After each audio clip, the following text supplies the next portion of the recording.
অসম সাহিত্য সভাৰ আমাৰ 2023-2025 কাৰ্যবৰ্ষৰ এখন ষষ্ঠ কাৰ্যনিৰ্বাহক সভা। এই সভাখন ওদালগুৰি জিলাৰ টংলা চহৰত অনুষ্ঠিত আজিৰ পৰা হ'ব। ইতিমধ্যে আমাৰ आसाम साहित्य सभानि दथि आबुं मिरु मावफुं जथुमाया टंलायाव जागायबाय। उदालगुरि जिल्ला साहित्य सभा आरो टंला साहित्य सभानि जथायै बानजायनायाव दिनैनिफ्राय साननैनि हाबाफारिजों आसाम साहित्य सभानि दथि आबुं मिरु मावफुं जथुमाया जागायबाय टंलानि डन बस्क फरायसालियाव।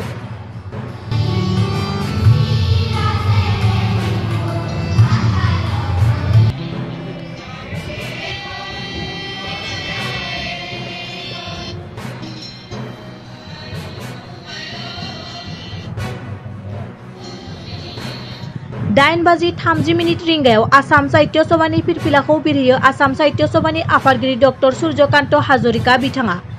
बेनि उनाव 9 रिंगायाव बरायनाय आफादनि मावफुं आफादगिरि गौरीशंकर दासआ मुंख्लं खाम्फायाव बिबार बावो। बे हाबाफारियाव बाहागो लायो आसामनि गुबुन गुबुन जायगानि थान्दैफोरा। उन्दै लाइमोन आरो आइजोफोरनि थाखाय साहित्यनि बिथिङाव साग्रिद खालामनो हाबाफारि लागोन होनना फोरमायथियो आफादगिरिया। অসম সাহিত্য সভাৰ আমাৰ 2023-2025 কাৰ্যবৰ্ষৰ এখন ষষ্ঠ কাৰ্যনিৰ্বাহক সভা। এই সভাখন ওদালগুৰি জিলাৰ টংলা চহৰত অনুষ্ঠিত আজিৰ পৰা হ'ব। ইতিমধ্যে আমাৰ পতাকা উত্তোলনৰ কাৰ্যসূচী আৰু স্মৃতি ভ্ৰমণ হৈ গৈছে আৰু অন্যান্য কাৰ্যসূচী আজি কিছু সময়ৰ পিছৰ পৰা আৰম্ভ হ'ব। গতিকে আমি আশা কৰিছোঁ যে এই কাৰ্যনিৰ্বাহকত অসম সাহিত্য সভাৰ ভৱিষ্যতৰ যিখিনি পৰিকল্পনা, এই পৰিকল্পনাসমূহৰ বিষয়ে আমি আলোচনা কৰিম আৰু এই আলোচনাত অসমৰ বিভিন্ন প্ৰান্তৰ পৰা অহা আমাৰ কাৰ্যনিৰ্বাহক সদস্যসকলে তেওঁলোকৰ দিহা পৰামৰ্শ আগবঢ়াব আৰু আমি কাৰ্যনিৰ্বাহকো যিখিনি প্ৰস্তুত হৈ লৈছোঁ সেইখিনি বিষয় লৈও আজি পৰ্যালোচনা হ'ব আৰু আশা কৰিছোঁ যে অসমৰ জাতীয় জীৱনৰ কাৰণে যথেষ্ট সমস্যাই গা কৰি উঠিছে। এই সমস্যাসমূহ কেনেকৈ সমাধান কৰিব পৰা যায় সাহিত্য সভাৰ যোগেদি, প্ৰধানকৈ ভাষা সাহিত্য আৰু সংস্কৃতিৰ ক্ষেত্ৰত এই বিষয়বিলাকে প্ৰাধান্য লাভ কৰিব আৰু আমাৰ সাহিত্য সভাৰ প্ৰকাশন সম্পৰ্কৰ কথা আলোচনা হ'ব আৰু ইতিমধ্যে আমাৰ কাৰ্যকালৰ প্ৰায় সামৰণিৰ দিশলৈ আহিছে। গতিকে অহা কাৰ্যনিৰ্বাহকৰ কাৰণে, পৰৱৰ্তী বছৰৰ কাৰ্যনিৰ্বাহকৰ কাৰণে আমাৰ সেইটো বিষয়টো আলোচনাত ঠাই পাব। গতিকে মই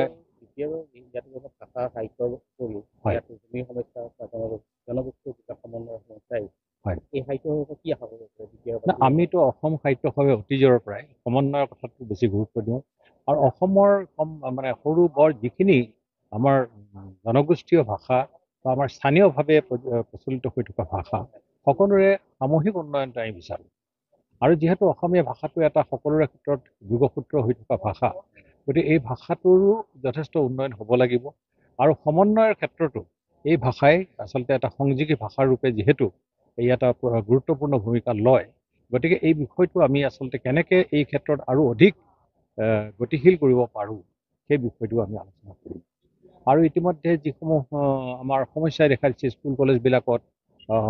স্থানীয় ভাষাবিলাক মানে মাতৃভাষাটো গুচাই দিয়া হৈছে বা কমাই দিয়া হৈছে বা গুৰুত্ব কম দিয়া হৈছে, এই বিষয়বিলাক আমি আলোচনা কৰিম আৰু আগন্তুক যিটো লোকপিয়ল আহি আছে সেই লোকপিয়ল সম্পৰ্কেও কিন্তু আমাৰ মানুহক সজাগ কৰাৰ এটা প্ৰয়োজন আমি বোধ কৰিছোঁ। গতিকে আশা কৰিছোঁ সেই বিষয়বিলাক আলোচনাৰ মাধ্যমৰ প্ৰতি আমি আমাৰ ভৱিষ্যতৰ কাৰ্যসূচী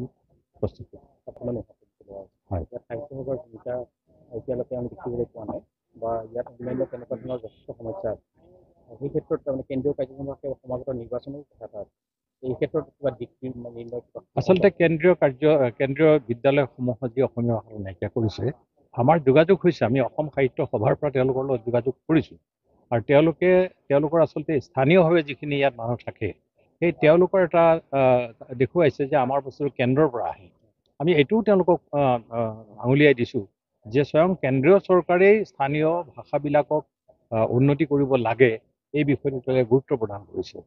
কিন্তু এটা এনেকুৱা ধৰণৰ ষড়যন্ত্ৰকাৰী দল মাজত সোমাই থাকে, সেইসকলৰ কাৰণে আচলতে এই সমস্যাবিলাকে দেখা দিয়ে। অসম সাহিত্য সভাই যথেষ্টভাৱে এই ক্ষেত্ৰত মনোযোগ দিছে আৰু যথাসাধ্য চেষ্টা কৰিছে, কিন্তু এটা কথা মই উপলব্ধি কৰোঁ, কেৱল অসম সাহিত্য সভা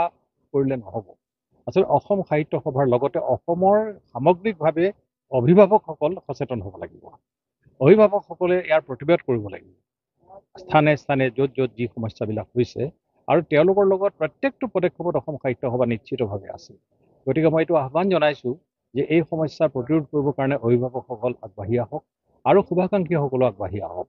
কাৰোবাৰ হয়তো ল'ৰা ছোৱালী এতিয়া পঢ়া শুনা শেষ কৰিছে সেই বুলি তেওঁলোকৰ জাতীয় দায়িত্বটো শেষ হৈ যোৱা নাই গতিকে স্থানীয়ভাৱে সকলোৱে নিজ নিজ অঞ্চলবিলাকত এই প্ৰতিবাদ সাব্যস্ত কৰক আৰু আমি অসম সাহিত্য সভা প্ৰত্যেকটো পদক্ষেপৰ লগতে আমি আছোঁ যুৱ প্ৰজন্মক সাহিত্য সভাৰ মজিয়ালৈ আদৰি অনাৰ কিবা নতুন পৰিকল্পনা আছে ক্ৰমান্বয়ে তাৰমানে এইখিনি বয়সস্থ মানুহখিনিৰ মাজতেই আবদ্ধ হৈ গৈছে সাহিত্য যুৱ সমাজ ক্ৰমান্বয়ে আচলতে যুৱ সমাজক আমি আদৰিবৰ কাৰণে আমাৰ ৰামধেনু নামৰ এটা অনুষ্ঠান আছে আৰু আমাৰ আকাশ বুলি এটা যুৱক বিশেষকৈ যুৱতীসকলৰ কাৰণে মহিলাসকলৰ কাৰণে এটা অনুষ্ঠান আছে আৰু শিশুসকলক মানে আমি আকৰ্ষণ কৰিব কাৰণে কুঁহি নামৰ এটা অনুষ্ঠান আছে গতিকে আমাৰ বেলেগ বেলেগ শাখাবিলাকত যুৱকেই হওক বা শিশুৱেই হওক বা যুৱতীক হওক আকৰ্ষণ কৰিব পৰাই নহয় তেওঁলোকৰ যিটো সাহিত্যৰ সৃষ্টিৰ যিটো তেওঁলোকৰ মাজত সোমাই থকা যিটো গুণ সেই গুণটোক বিকশিত কৰিবৰ কাৰণেও আমাৰ এইকেইখন মঞ্চ আছে আমি বাৰে বাৰে আহ্বান জনাওঁ যে ছাত্ৰ ছাত্ৰীসকল আগবাঢ়ি আহক কাৰণ তেওঁলোকেই ভৱিষ্যত গতিকে আহিছে একেবাৰে নোহোৱাকৈ থকা নাই কিন্তু আমি যিটো ধৰণে আশা কৰিছিলোঁ সেইটো হৈ উঠা নাই কিন্তু আমি তাৰ প্ৰচেষ্টাত আছোঁ